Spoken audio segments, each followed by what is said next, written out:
وسلم وبارك على محمد وعلى آل محمد.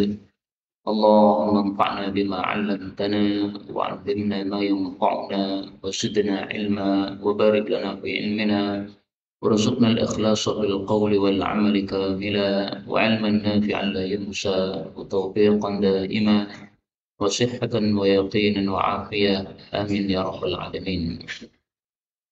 Alhamdulillah kaum muslimin rahimakumullah.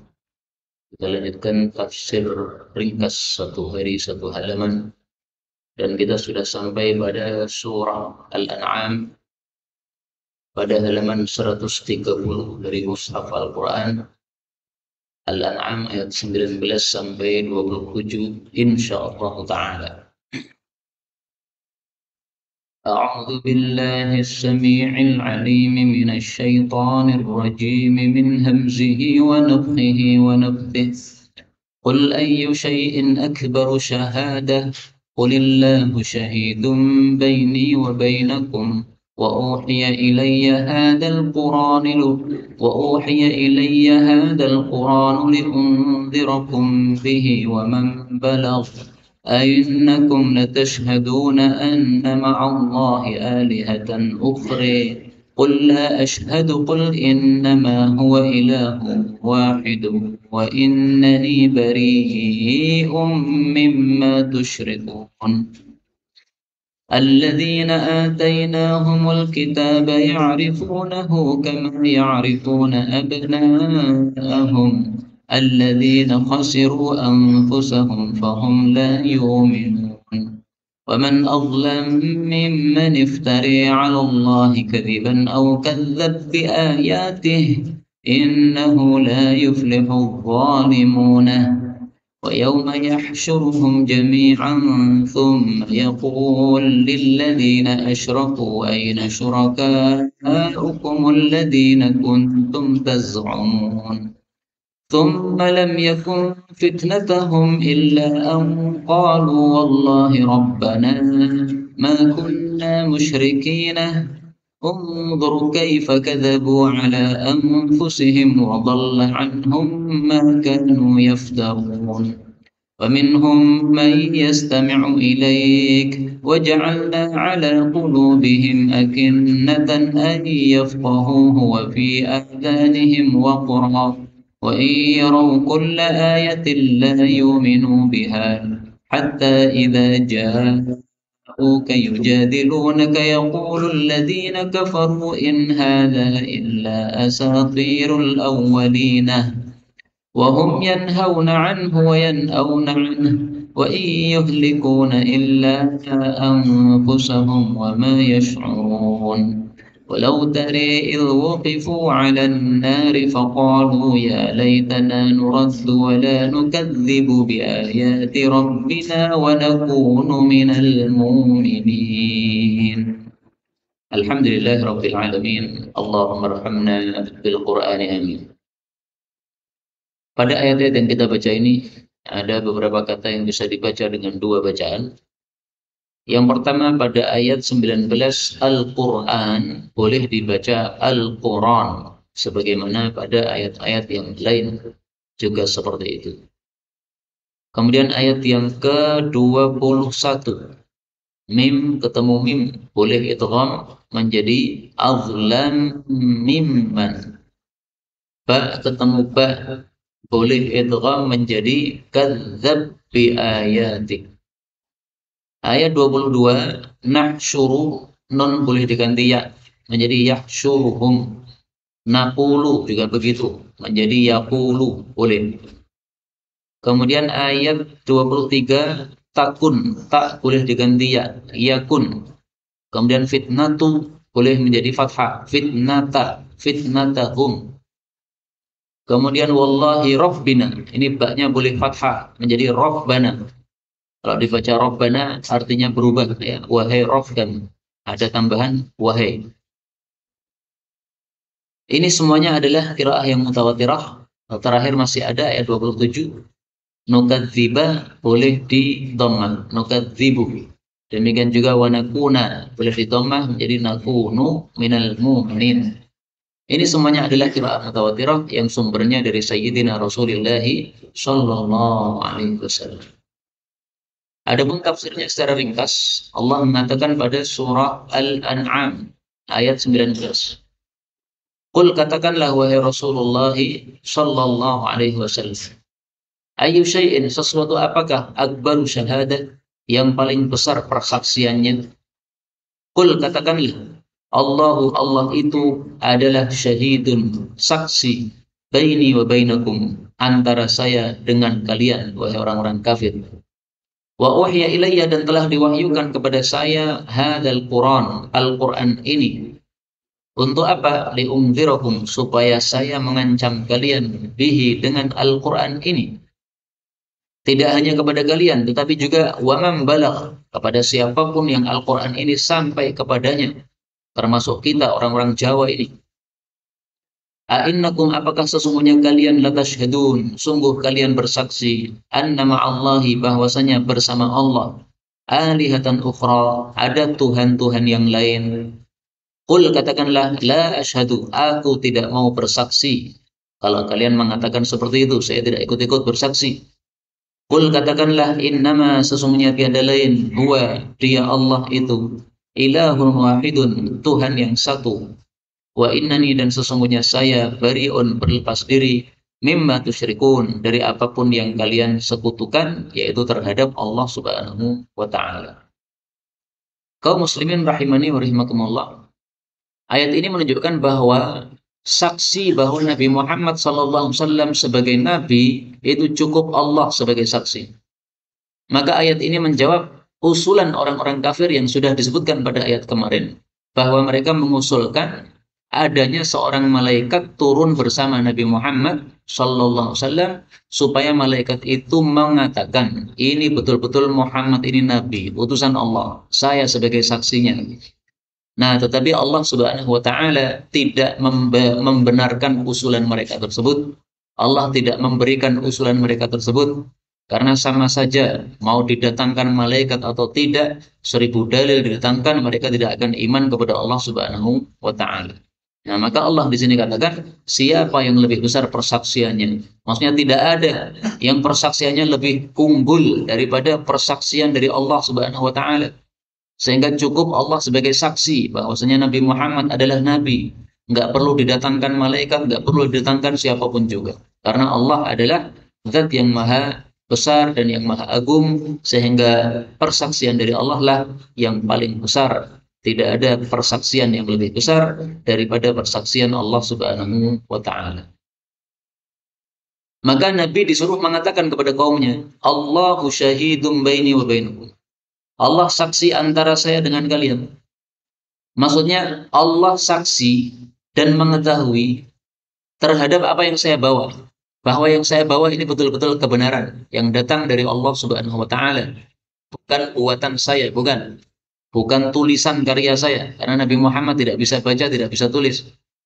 Dan Allah juga mengetahui apa tingkah kalian kepada saya. Saya menyampaikan dakwah, apakah kalian menerima atau menolak, Allah tahu semuanya. Kemudian Nabi sampaikan bahwa wahyu Quran diberikan kepada Nabi li'unzirakum bihi wa man balagh, untuk menjadi bahan peringatan terhadap manusia. Peringatan gimana maksudnya? Maksudnya kalau tidak mau iman kepada Allah, tidak mau taat kepada Rasulullah, maka diancam akan masuk ke dalam neraka. Itu maksud li'unzirakum, ya, diancam masuk neraka jika tidak mau iman kepada Allah, jika tidak mau mengikuti Sayyidina Rasulullah Sallallahu Alaihi Wasallam. Pada surat yang lain, yaitu surat Al-A'raf ayat 2, Allah mengatakan hal yang serupa. Litunzira bihi, supaya engkau mengancam dengan Al-Quran.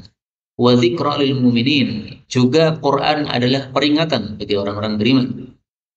Demikian juga pada surat ini Al-An'am, tapi ayat yang ke depan nanti, ayat 51. Allah mengatakan, wa anzir bihi, ancamlah dengan Al-Quran, alladzina yakhafuna an yuhsyaru ila rabbihim, orang-orang yang khawatir akan dikumpulkan kepada Allah besok di akhirat untuk mempertanggungjawabkan amalnya masing-masing.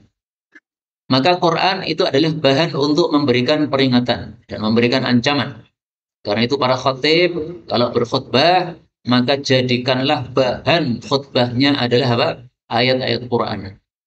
Jangan berkhutbah Jumat malah berisi cerita tentang kondisi Indonesia, masalah politik Indonesia, masalah pembunuhan yang beredar di Indonesia.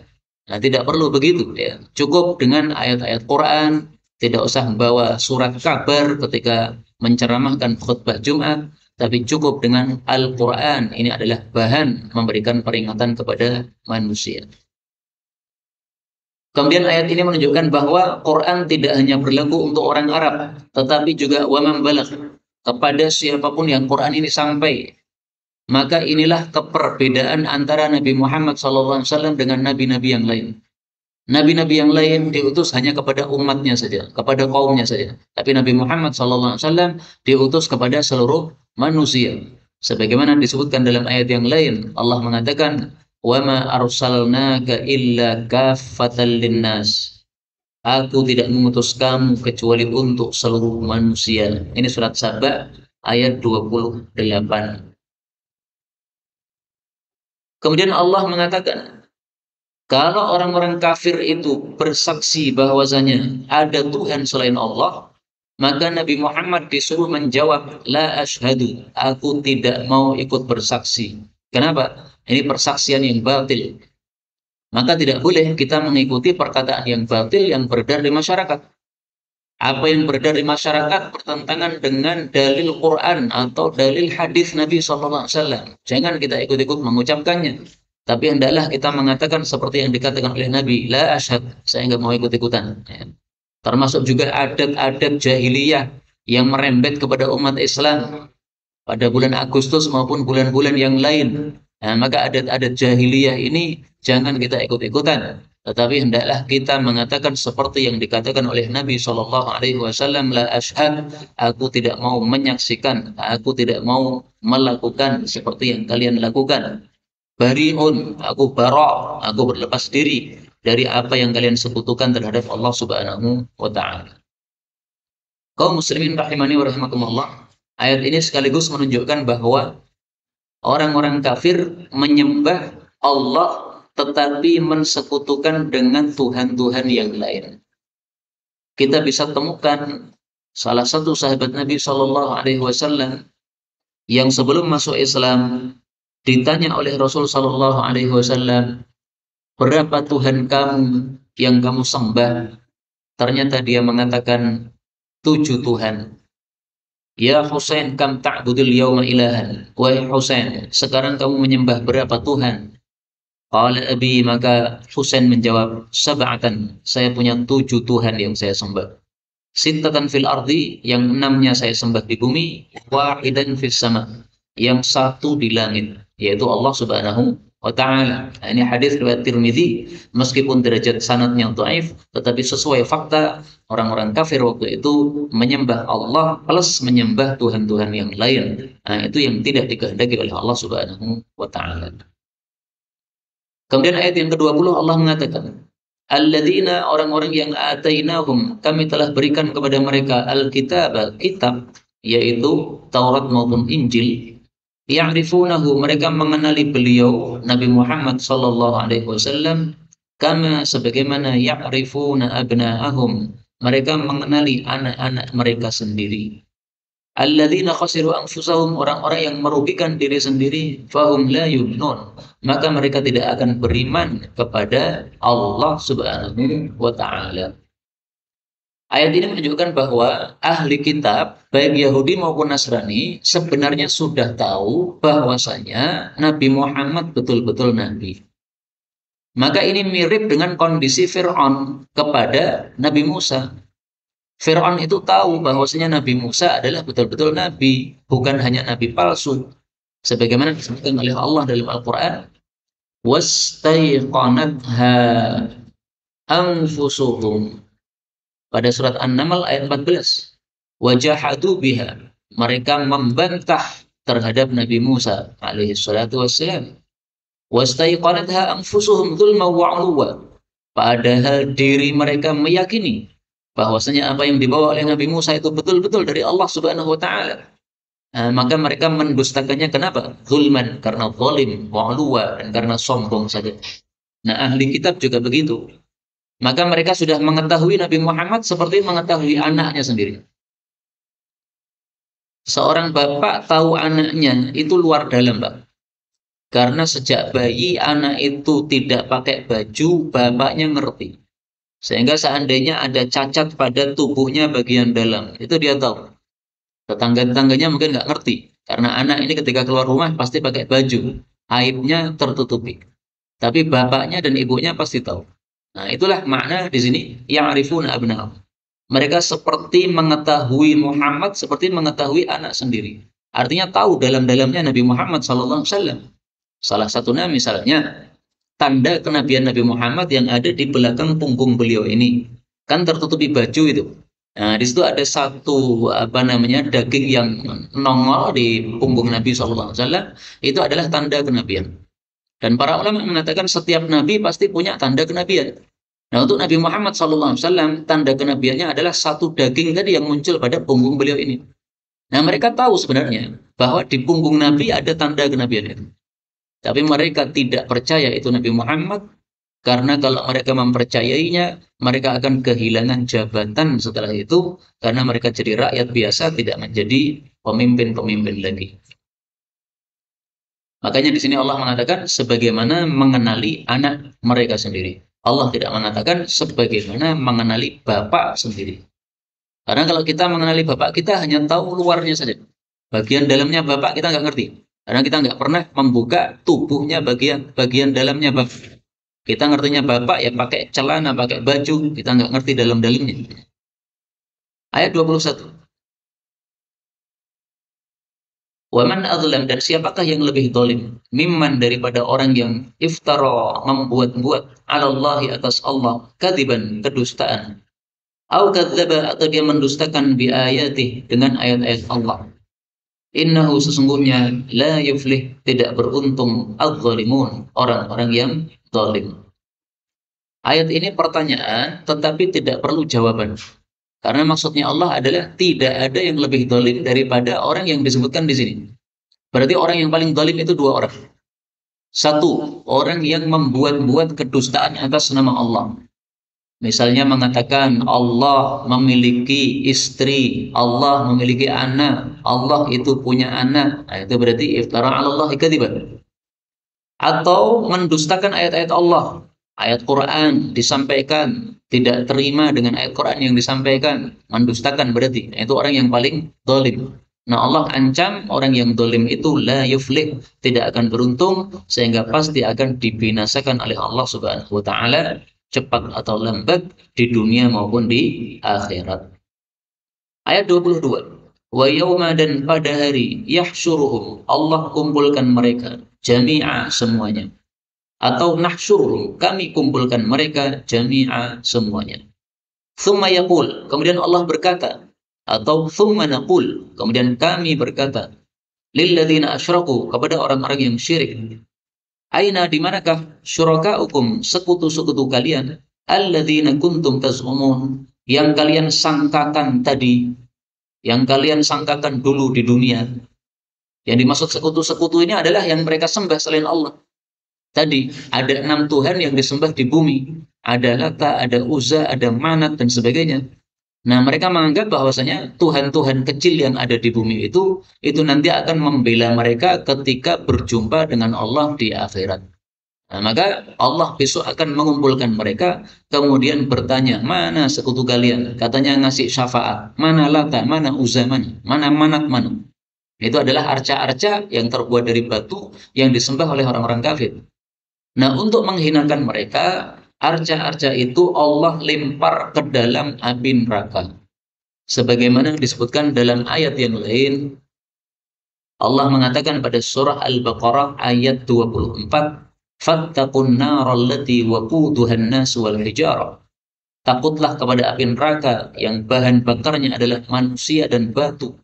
Nah, batu ini maksudnya adalah arca-arca yang mereka sembah, yang mereka buat dari batu. Allah lemparkan ke dalam api neraka.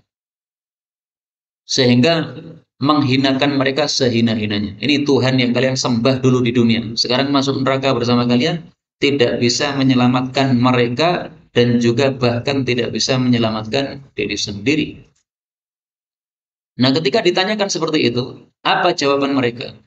Allah mengatakan, "Tsumma," kemudian, "lam takun," tidak adalah, "fitnatuhum," jawaban mereka, "illa an qalu," kecuali bahwasanya mereka mengatakan, "Wallahi Rabbina," demi Allah Tuhan kami, demi Allah pemelihara kami, atau "Wallahi Rabbana," demi Allah wahai pemelihara kami, "ma kunna," tidak adalah kami dulu di dunia, musyrikin, melakukan kesyirikan.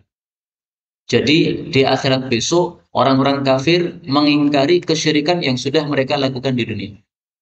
Mereka mengatakan kami dulu tidak pernah syirik ya Allah di dunia. Nah, ini ditanyakan oleh seseorang kepada Ibnu Abbas. Ini kenapa mereka mengatakan demi Allah kami tidak pernah syirik. Sementara pada surat yang lain disebutkan bahwa mereka tidak bisa bicara sama sekali di hadapan Allah Subhanahu wa taala. Karena mulut-mulut mereka dikunci oleh Allah Subhanahu wa taala. Tapi kok malah di sini disebutkan mereka menjawab kepada Allah, "Demi Allah wahai pemelihara kami dulu tidak pernah syirik."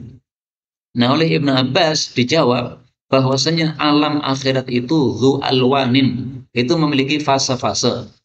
Ada fase di mana orang-orang kafir itu dikumpulkan di padang mahsyar dulu. Ada fase di mana orang-orang kafir itu dicemplungkan dalam neraka. Ada fase di mana mereka dihadapkan, dihentikan menghadap ke arah neraka. Ada fase ketika mulut mereka dikunci oleh Allah. Ada fase ketika mereka menjawab pertanyaan Allah tadi. Nah, ini berarti berfase-fase, tidak saling bertentangan. Karena itu dalam Quran tidak ada satupun ayat bertentangan dengan ayat yang lain. Kalau ada satu ayat bertentangan dengan ayat yang lain, itu berarti Quran bukan kalam Allah Subhanahu wa taala. Karena kalam Allah, maka tidak mungkin ada pertentangan antara satu ayat dengan ayat yang lain. Nah, sebagian ulama mengatakan, mereka mengatakan ini, "Wallahi Rabbina ma kunna musyrikin." Demi Allah, kami tidak syirik. Mereka mengatakannya gara-gara melihat orang-orang Muslim yang tidak melakukan syirik, mereka dimasukkan surga oleh Allah Subhanahu wa taala. Maka mereka mikir, oh berarti sebab masuk surga gara-gara tidak syirik. Maka mereka mengingkari kesyirikan yang sudah mereka lakukan. Mereka mengatakan kami dulu tidak pernah syirik. Tujuannya apa? Supaya dimasukkan oleh Allah ke dalam surga. Tapi Allah tidak mungkin bisa ditipu, sehingga tidak mungkin mereka kemudian dimasukkan oleh Allah ke dalam surga. Bahkan Allah mengatakan, "Unzur," perhatikanlah, kaifa, bagaimana, kadzabu, mereka dusta, ala anfusihim, terhadap diri mereka sendiri. Wa dhalla, dan lenyaplah, anhum, dari mereka, makanu, apa yang adalah mereka dulu di dunia, yaftarun, membuat-buat, yaitu yang mereka sangkakan tadi bahwa Tuhan ini bisa memberikan syafaat di akhirat kelak. Ternyata tidak bisa memberikan syafaat sama sekali. Mereka mengira bahwasanya Tuhan-Tuhan yang mereka sembah akan memberi manfaat di dunia, ternyata tidak bisa memberi manfaat sama sekali. Nah, itulah yang mereka buat-buat di dunia. Dan dari ayat ini kita ambil pelajaran bahwa orang-orang kafir, mereka akan menipu Allah Subhanahu wa taala di akhirat. Sebagaimana mereka di dunia suka menipu, mengadakan perjanjian damai dengan umat Islam, ternyata menyelisih perjanjian tadi. Ini kan berarti menipu. Nah, maka para ulama mengatakan siapa yang biasa menipu di dunia ini, maka nanti di akhirat juga akan menipu. Dia mengira bahwasanya sebagaimana di dunia bisa menipu orang, maka di akhirat bisa menipu Allah Subhanahu wa taala. Nauzubillahi min syarri dzalik. Ini keyakinan yang tidak mungkin benar, ya. Allah ditipu, tidak mungkin bisa. Orang-orang munafik juga begitu. Mereka suka menipu ketika di dunia, maka di akhirat kelak mereka mengira bisa menipu Allah Subhanahu wa taala. Pada surat Al-Mujadilah ayat 18, Allah sebutkan hal itu. Yauma yab'atsuhum Allahu jami'a. Pada hari Allah bangkitkan orang-orang munafik semuanya. Fayahlifuna lahu, maka mereka akan sumpah kepada Allah. Maksudnya sumpah bohong. Kama yahlifuna lakum, sebagaimana mereka dulu sumpah kepada kalian wahai umat Islam. yaitu sumpah bohong yang mereka lakukan di dunia. Wa yahsabuna annahum ala syai', dan mereka mengira bahwasanya sumpah bohong itu akan bermanfaat untuk mereka. Allah katakan, ala innahum humul kadhibun, ketahuilah sungguh mereka lah orang-orang yang tukang dusta. Nah, maka dari sini kita ketahui bahwa yang biasa dusta di dunia akan berlanjut dusta di akhirat, dan mereka mengira bahwa dusta di akhirat sama dengan di dunia, bisa berguna, bisa menipu terhadap orang yang mereka tipu sebagaimana di dunia. Kemudian Allah Subhanahu wa taala mengatakan, wa minhum, dan di antara mereka orang-orang kafir, may yastami', ada orang yang mendengarkan ilaika, kepada engkau, mendengarkan ceramah Nabi Muhammad sallallahu alaihi wasallam.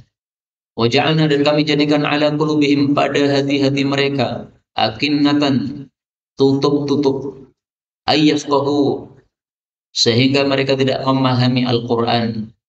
Wa fi adhanihim, dan pada telinga-telinga mereka, waqran, ada ketulian, yaitu tuli dari mendengarkan manfaat Al-Quran.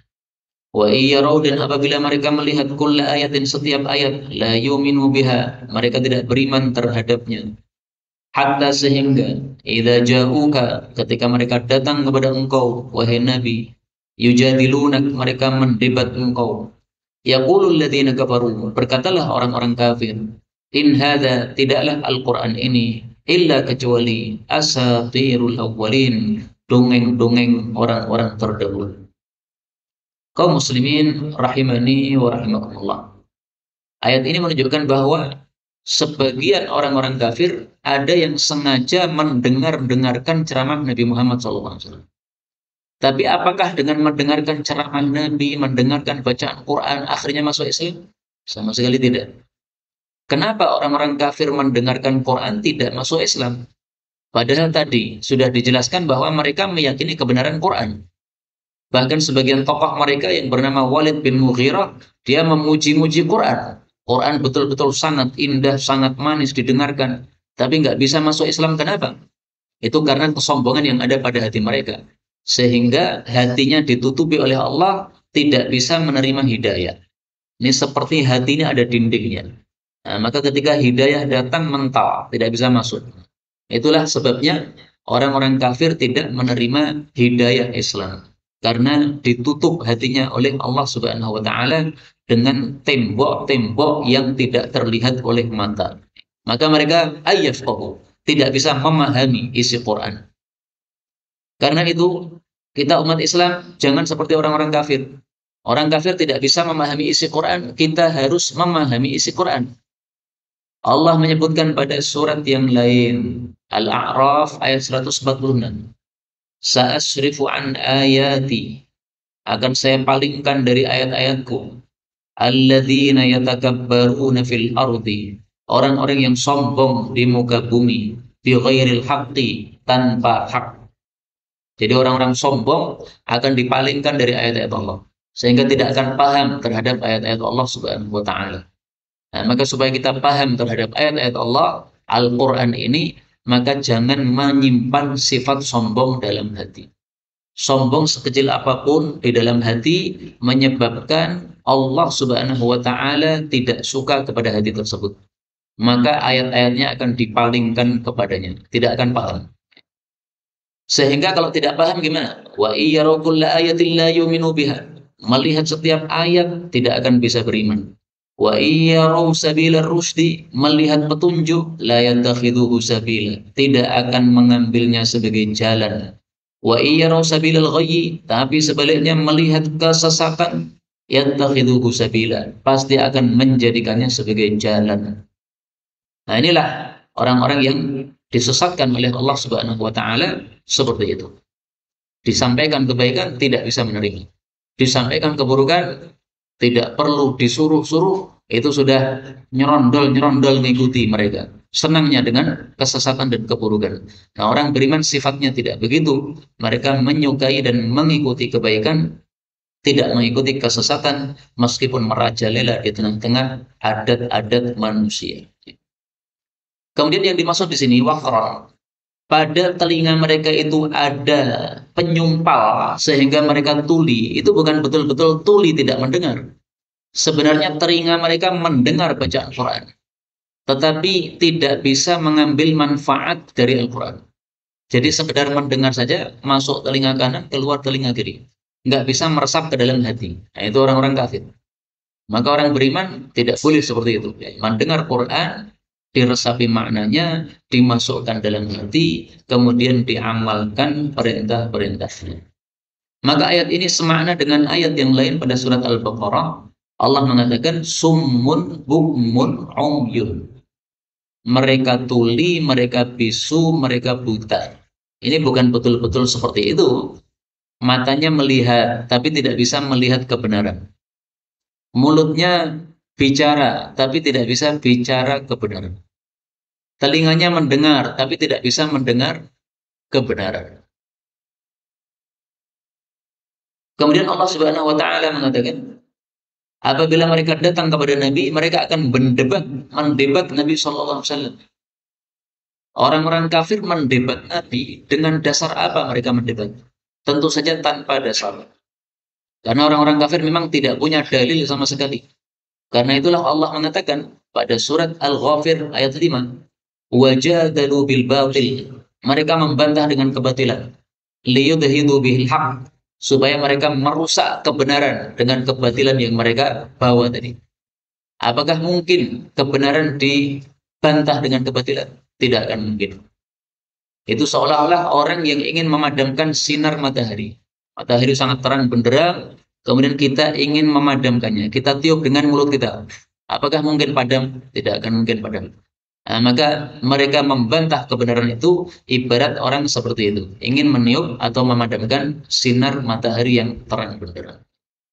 Mereka mengatakan kepada Nabi Muhammad SAW, in hadza illa asatirul awwalin. Quran yang kamu bawa itu bukan wahyu. Itu hanya cerita-cerita dari umat-umat terdahulu yang kamu salin dari kitab-kitab kuno dulu. Ada kitabnya misalnya Nabi Musa, ada kitabnya Nabi Isa, ada kitabnya Nabi Ibrahim alaihissalatu wassalam, atau kitab-kitab umat-umat terdahulu yang tidak disebutkan di dalam Quran. Maka hanya menyalin Nabi Muhammad SAW, kemudian disampaikan seolah-olah sebagai wahyu, padahal hanya beliau kutip dari kitab-kitab yang terdahulu. Nah, perkataan seperti ini sangat mudah membantahnya. Membantahnya adalah kita katakan Nabi Muhammad itu tidak bisa baca tulis. Beliau itu ummi. Disuruh membaca buku begini, dihadapkan begini, nggak bisa baca. Disuruh nulis, beliau nggak bisa baca. Makanya para ulama mengatakan, sifat orang tidak bisa baca, tidak bisa nulis, itu tercela. Kecuali untuk Nabi Muhammad SAW. Maka untuk Nabi Muhammad, justru ini adalah satu pujian. Kenapa? Karena kalau beliau bisa baca, bisa tulis, pintar baca, pintar nulis, maka beliau membawa Quran, pasti orang-orang akan menuduh, ini buatan kamu. Memang kamu pintar nulis, karya-karyamu banyak. Tapi Nabi Muhammad itu dikenal ummi, nggak bisa baca tulis. Sehingga ketika tiba-tiba membawa Quran, orang harus percaya, ini betul-betul dari Allah Subhanahu wa Ta'ala. Allah mengatakan wahum, dan mereka itu yanhauna, melarang anhu dari Nabi Muhammad sallallahu alaihi wasallam. Wa yan'auna, dan mereka menjauh anhu dari Nabi Muhammad sallallahu alaihi wasallam. Wa yuhlikun, dan tidaklah mereka membinasakan illa anfusahum, kecuali kepada diri mereka sendiri. Wa ma yash'urun, dan mereka tidak menyadari hal tersebut. Jadi orang-orang kafir mengumpulkan dua keburukan. Keburukan pertama, melarang orang dari mendekati Nabi Muhammad SAW. Seperti yang dilakukan oleh paman Nabi sendiri, namanya Abu Jahal. Nabi melakukan dakwah keliling-keliling, maka Abu Jahal berada di belakangnya mengikuti. Mengatakan, jangan dengarkan orang ini orang gila ini. Ini yang sedang dakwah keliling, ini orang gila. Nah, orang-orang yang datang ke Mekah yang bukan penduduk Mekah, diomongi seperti itu ya pasti percaya. Itu orang gila, itu paling keliling ngomong-ngomong sendiri, dakwah sendiri. Nah, padahal betul-betul itu Nabi Muhammad sallallahu alaihi wasallam. Ini keburukan yang pertama. Keburukan yang kedua, yan'auna anhu. Mereka sendiri menjauh dari Nabi Muhammad, tidak mau mendengarkan dakwah beliau, tidak mau mengikuti beliau. Berarti mereka tidak mau mengambil manfaat dari Nabi Muhammad, juga melarang orang untuk mengambil manfaat dari beliau. Nah, ini satu perbuatan yang sangat jelek sekali. Melarang dari kebaikan dan dirinya sendiri tidak mau menghadiri kebaikan. Kalau zaman sekarang ya berarti melarang mendengarkan penjelasan para ulama atau ngaji kepada para ulama dan juga menjauh dari ulama tersebut. Karena para ulama adalah pewaris Nabi Muhammad SAW. Sehingga melarang orang mendengarkan penjelasan para ulama sama dengan melarang orang mendengarkan penjelasan Nabi Muhammad SAW. Inilah tafsiran yang terkenal untuk ayat ini. Ada tafsiran yang lain. Wa hum yanhauna anhu wa yanhauna anhu. Ini berkaitan dengan Abu Talib. Abu Talib itu melarang orang-orang mengganggu Nabi Muhammad SAW. Tapi meskipun demikian, dia menjauh dari Nabi Muhammad, alias tidak mau beriman kepada Nabi Muhammad SAW. Nah, kalau ditafsirkan seperti ini, maka ini khusus bicara tentang Abu Talib. Abu Talib itu orangnya tahu bahwa Nabi Muhammad betul-betul Nabi. Bahkan mereka mengatakan kepada orang-orang kafir, jangan ganggu anak saya ini. Ini keponakan saya ini betul-betul dia Nabi, jangan ganggu dia.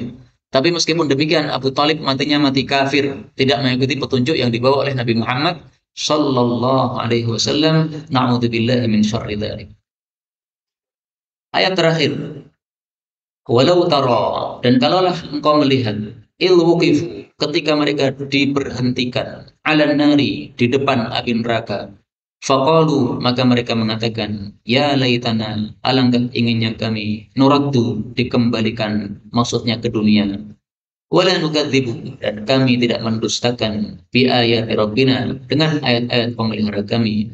Wa nakuna minal mu'minin, dan kami menjadi termasuk orang-orang yang beriman. Ayat ini menunjukkan bahwa orang-orang kafir nanti akan menyesali kekafiran mereka. Sehingga mereka menyadari, kami dulu di dunia kafir ini salah. Kami ingin balik ke dunia untuk jadi orang-orang beriman. Tapi apa manfaat penyesalan setelah nasi menjadi bubur? Nggak ada manfaat sama sekali. Maka sebagaimana disebutkan oleh Allah Subhanahu wa taala pada surat Asy-Syu'ara ayat 102, mereka mengatakan falau anna lana karrah, kalau kami bisa kembali ke dunia, fanakuna minal mu'minin, kami akan menjadi orang-orang beriman sebagaimana para sahabat Nabi sallallahu alaihi wasallam. Allah Subhanahu wa taala juga mengatakan waji'a yauma idzin bi jahannam, pada hari itu didatangkan neraka jahannam. Yauma idzi yatadzakkarul insan, pada hari itu manusia-manusia kafir mengambil pelajaran. Wa anna lahu dzikra, apa gunanya mengambil pelajaran padahal sudah sampai ke alam akhirat, enggak ada gunanya. Kaum muslimin rahimani wa rahimakumullah, sebagai penutup untuk penjelasan tafsir ayat ini, perkataan ini, wuqifu 'alan nar, mereka dihentikan di depan api neraka, ini sangat berkaitan dengan sabda Nabi sallallahu alaihi wasallam yang menggambarkan bagaimana kondisi neraka. Rasulullah bersabda, yu'ta bi jahannam, akan didatangkan neraka jahannam, yauma idzin, pada hari itu, laha sab'un alf zimam, neraka jahannam memiliki 70.000 tali kekang. Ma'a kulli zimamin, setiap tali kekangnya sab'una alfa malakin, dipegang oleh 70.000 malaikat. Yajurunaha, yang mereka menyeret api neraka jahannam tadi. Hadis riwayat Muslim sahih. Jadi ini menunjukkan betapa ngerinya neraka. Allah mengirim 70.000 kali 70.000 malaikat. Berarti berapa? 4,9 miliar malaikat untuk menarik neraka. Padahal kita ngerti malaikat bentuknya gede-gede, kekuatannya sangat dahsyat, tapi diperlukan 70.000 kali 70.000, 4,9 M malaikat. Ini menunjukkan ngerinya neraka jahanam. Karena itu marilah kita berhati-hati, jangan sampai kita masuk ke dalam neraka jahanam meskipun hanya sesaat, karena sangat dahsyatnya siksa Allah Subhanahu wa taala di dalam api neraka tersebut. Mudah-mudahan semuanya kita masuk surga tanpa hisab, tanpa adab. Amin ya rabbal alamin. Inilah yang dapat disampaikan secara ringkas, benarnya dari Allah. Kalaupun ada salahnya, wa astaghfirullahal azim li wa lakum, walhamdulillahi rabbil alamin.